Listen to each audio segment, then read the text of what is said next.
Hadirin yang dimuliakan Allah Subhanahu wa taala. Jadi orang itu doa, termasuk juga sholat. Nah, sholat itu isinya doa juga. Tapi kalau dia ini dalam doa itu masih mikir, doa saja tidak cukup. Saya ini harus nanti saya mau hubungan dengan Pak Siman, Pak Simun, Pak Simin. Nah, kalau doa saja tidak cukup, ini namanya meremehkan ini. Di depan Allah kok masih mikir begitu, nanti doanya nggak bisa makbul. Jadi kalau doa itu jangan ada pikiran masih mau minta tolong sama makhluk. Cukup dengan Allah saja.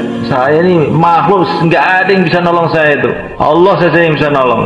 Ya Allah, ya Allah, ya Allah, ya Allah, ya Allah, ya Allah. Nah, nanti doanya makbul. Tapi doa kok masih mikir yang lain-lain, nanti doanya nggak makbul. Kita boleh usaha. Usaha itu karena ibadah. Ya, usaha karena ibadah. Dia dapat pahala. Tapi kalau waktu doa, jangan kamu mikir usaha. Kalau waktu doa jangan mikir usaha, nanti doa kamu nggak akan bisa naik. Doa itu harus ada ittiror, betul-betul merasa yang bisa nolong hanya Allah. Ya Allah, ya Allah, ya Allah, sampai konsentrasi betul dalam hati itu yang bisa nolong hanya Allah. Nah, waktu itu doa kamu doa, maka doanya itu ada kekuatan. Selagi masih mikir yang lain-lain, maka doanya tidak ada kekuatannya. Mau khususi ke Pak Lurah, doa ya Allah, ya Allah, ya Allah. Yang menguasai hati dia hanya Engkau ya Allah. Bukalah hati dia ya Allah. Jangan ditambahin. Karena di samping itu Pak Lurah itu kan teman saya sekolah SD dulu. Masih nerima dia itu. Nah, nggak mungkin enggak. Jadi yang dia andalkan tuh hubungan kemakhlukan itu tadi. Maka nanti doa kita itu nggak ada kekuatannya. Kalau kita ini khususi mau jauh lah, jangan ada pikiran hubungan makhluk itu membantu kita. Hanya Allah yang bisa membantu. Itu namanya mutar. Mutar itu merasa makhluk nggak ada yang bisa membantu semua. Hanya bantunya Allah saja. Nah, nanti doa kita bisa naik ke langit nanti. Insyaallah mulai kan kita belajar doa. Nah, seluruh para nabi itu senjatanya dua, dakwah dan doa. Dakwah alhamdulillah dikit-dikit kita sudah mulai jalan. Doa juga harus jalan. Dakwah dan doa, doa dan dakwah terus. Maka dengan cara inilah kita akan berkenalan dengan Allah. Doa tanpa dakwah juga nggak bisa naik. Tadi dikatakan doa kalau akhlaknya buruk nggak bisa naik. Itu ada hadisnya juga. Doa kalau makanannya haram nggak bisa naik. Doa tanpa dakwah nggak bisa naik. Jadi kalau ingin doa kita ini naik, harus dakwah, makanan halal, akhlaknya baik. Tiga ini harus ada. Ditambah lagi waktu doa harus mutar, merasa betul-betul tidak ada makhluk di dunia ini bisa menolong saya. Illallah, hanya nolong hanya Allah saja. Minimal 4-nya harus ada dalam doa. Harus ada dakwah, makanannya halal, terus apa? Akhlak yang baik. Termasuk makanan syubhat yang tidak jelas-jelas, makruh, udut, karena itulah. Betul dan sudut tuh beri. Betul dan mungkin yang mulai teng bluro. Udut itu betul saya Pak, insyaallah. Wong cangkem arep ngundungo diuduti. Setan itu digawe saka geni, padha rokok ngenten genine. Makanya setan itu kali rokok seneng, muga padha genine dulur. Dulur. Padha genine kuwi ya, nempel nang mriku. Akhirnya ngobrol, nikmat, karo ngerasani wong nikmat. Sampai kok mandi sholat niku jek urung tak ya, dibuat udute daripada sholate. Itu masya Allah. Ampun ngantos kita niki ndamel perbuatan-perbuatan sing dadekne hubungan kita kali Allah niku dadi renggang. Buak ini. Tapi ini wong liya aja mbok seneni, nggih. Wong liya iki jak metu utang wulan, metu utang wulan insyaallah leren udute. Kono pokoke metu utang wulan tertib lho niku. Insyaallah leren udute. Mboten mulai leren wis pegatan gitu udute. Konsen dakwah terus, ndonga terus, akhlak sing sae, makanan sing halal, insyaallah kita nih manggon nang pundi mohon nggih kali Allah ditulung. Yang tinggal alam dunia nih dari tengah akhirat. Itu saya pernah dengar bayanya Maulana Sulaiman di Jakarta. Maulana Sulaiman tuh khotimnya Hadraji Syekh Amul Hasan waktu bayang ngasar itu. Kamu itu tiap habis sholat istighfar untuk orang-orang Islam. Ya Allah ampunilah umat Islam ini, ya Allah ampuni umat Islam 25 kali. nanti doa-doa kamu akan makbul dan umat itu akan sayang sama kamu. Di umat itu pada marah sama kamu tuh karena kurang diistighfari itu.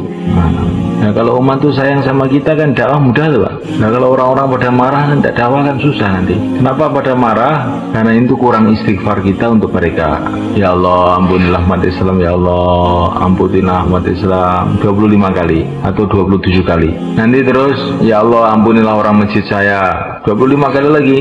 Ya Allah ampunilah orang masjid saya, ya Allah ampunilah masjid saya. Itu yang khirosah direwin itu, khirosah. Waktu saya istimak tahun berapa ditargib sama saya itu. Yang khirosah itu kumpulkan, kamu yang khirosah jaga pintu itu kerja kamu ya istighfar. Orang-orang yang tidak mau amal istimewa itu kamu istighfari. Ya Allah orang-orang itu waktu bayan kok keluar, ya Allah astagfirullah, ampuni dia, ya Allah ampuni dia, terus gitu kerja kamu ya. Begitu kalau khirosah itu nanti insya Allah umat ini jadi sayang sama yang khirosah itu sehingga nggak keluar-keluar dari masjid insya Allah mulai kan. Jadi kalau kita banyak istighfar untuk umat tuh diantara khasiatnya itu umat tuh jadi dekat sama kita. Sama banyak selawat teman. Jadi di samping akhlak yang baik, kita istighfar banyak untuk umat dan kita banyak baca selawat. Selawat banyak asalkan masih melek selawat. Nanti itu juga umat tuh akan mudah dekat sama kita. Ini bukan pelengketan, bukan pelengketan. Ini namanya barokah. Barokahnya baca selawat itu orang itu di mana-mana itu didekati orang. Orang kalau dekat sama saya nggak mau. Dekat sebentar pergi, dekat sebentar pergi. Selawatnya kurang. Utawa iki rata wadus. Karena ada orang itu, apalagi tukang rokok nggak pernah mandi, nggak mau bersih, nggak pernah mau siwakan, sehingga orang dekat itu mengeri. Ada orang begitu itu. Dia sudah biasa sih terang-terang saja. Saya salah apa tuh? Orang nggak mau dekat sama saya. Oh rata wadus itu loh. Untukmu ngiyadel. Orang tahu siwakan. Tapi orang kroso, nah wis pirang-pirang tahun isi komang gadel. Ini termasuk muasyarah yang baik. Nabi itu kalau mau menemui sahabatnya semua kan dirapikan pakaiannya, dirapikan pakaiannya, dirapikan serbannya, bercermin. Ya Nabi itu cermin itu seadanya aja. Zaman dulu tuh cermin tuh mahal, tidak setiap saat ada cermin. Kadang-kadang Nabi itu cermin itu di air, rapikan serbannya. Termasuk menghormati orang itu merapikan diri kita. Kamu semua akan menemui sahabat-sahabat kamu, kata Nabi kepada para sahabat. Rapikan pakaianmu sehingga kamu menjadi seperti bunga bagi manusia atau tai lalat bagi manusia. Ka'annakum syamatan linnas. Jadi hiasan buat manusia. Jadi dai itu rapi gitu malaikat. Jangan kelawar-kelawar. Gak tahu diumbah kelambine jarine khusyuk gak ngono kuwi. Kanjeng Nabi wong paling khusyuk tapi paling wangi, gak khusyuk. Kuwi busuk gak khusyuk. Khusyuk dan busuk itu lain. Rasulullah itu lah orang khusyuk, maka akhlak kita baik, amalannya diperbaiki, dungu-dungu ini diperbaiki, doa-doa tadi diperbaiki, orangnya juga rapi, pakaian-pakaian yang sudah ngepir-ngepir, kan ada pakaiannya ngepir itu di setrika atau bagaimana itu biar nggak ngepir. Sarung-sarungnya dirapikan, dilipat yang baik. Tapi karena apa? Bukan karena biar dikatakan orang nih, wah ini ganteng nih mau saya ambil mantu ini. Tidak. Supaya orang itu senang dengan dakwah, emangnya gitu. Karena Allah, ini kalau rapi tahu-tahu cari mantu, ini ya nggak baik kalau begitu itu namanya. Jadi saya melihat Allah Ta'ala. Kalau kita melihat Rasulullah itu sempurna di segala arah. Kalau kita lihat dakwahnya, Rasul siang malam dakwah. Lihat ibadahnya, nangis malam-malam. Lihat pakaiannya ya rapi, lihat badannya ya mengganteng, wangi, akhlaknya baik. Jadi orang tuh mau jauh dari Rasulullah itu nggak punya alasan. Lampu enak nyeneng nih loh kok ngedoh loh terus piye aku. Maka para sahabat tuh berpisah dengan Rasulullah sehari itu udah nggak tahan. Ingin ketemu aja. Sampai mimpi jumpa Rasulullah. Sayyidina Anas mengatakan saya tidak pernah tidur kecuali saya mimpi Rasulullah alaihi salatu wassalam. Ini saking cintanya sahabat kepada Rasulullah. Rasulullah tuh kalau makan enak gitu, sebagian untuk Rasulullah. Nggak bisa makan enak itu nggak bisa. Ini Rasulullah harus makan ini enak nih. diantar sama Rasulullah. Itu cintanya sahabat kepada Rasulullah. Nah, kita mau belajar begitu. Nah, Rasulullah sekarang sudah nggak ada. Tapi penerusnya Rasulullah, orang-orang yang dakwah itu loh kamu sayangi. Ini makan apa itu panggang anget di rumah, wah nggak enak ini. Orang masjid makan nggak ini? Makan dikit aja, sakarnya saja, yang lain bawa ke masjid. Nah, kalau begitu kira-kira ini orang masjid seneng nggak sama kita insya Allah. Nah, kalau enak dimakan sendiri, kalau tewel dibawa ke masjid, bagaimana dakwah bisa hidup gitu caranya? Insya Allah malah kan? Nah, tandanya kita cinta sama Rasulullah. Sekarang Rasul tidak ada, dipanggil oleh Allah, cinta kepada orang-orang meneruskan perjuangan Rasulullah, cinta kepada umat Rasulullah. Ada pelem 3 biji, dimakan 1 biji, 2 biji untuk masjid. Akhirnya orang di masjid itu seneng. Nggak perlu kita kaya, yang ada itu saja loh kita infakkan. Jangan mikir nanti kalau sudah kaya saya ekrom semua, saya kampung selamatan semua, terus nggak kaya-kaya akhirnya nggak selamatan. Dan kita nunggu kaya. Iya, kalau memang rezeki kita itu ada, yang penting kita itu infakkan apa yang punya. Tapi dibagi, harta itu dibagi 3. Sebagian harta untuk dirinya, sebagian harta untuk keluarganya, sebagian harta fisabilillah. Itu tertib yang ada di Bukhari itu. Ada orang yang sawahnya itu dapat nusratullah, ya. Hujan itu Allah turunkan khusus untuk sawahnya saja. Ditanya amalannya apa? Kalau panen saya bagi 3, sebagian untuk modal, sebagian untuk makan keluarga, sebagian sabilillah. Tapi bukan sabilillah semua, terus anaknya tidak diurus, tidak, itu bertentangan dengan syariat.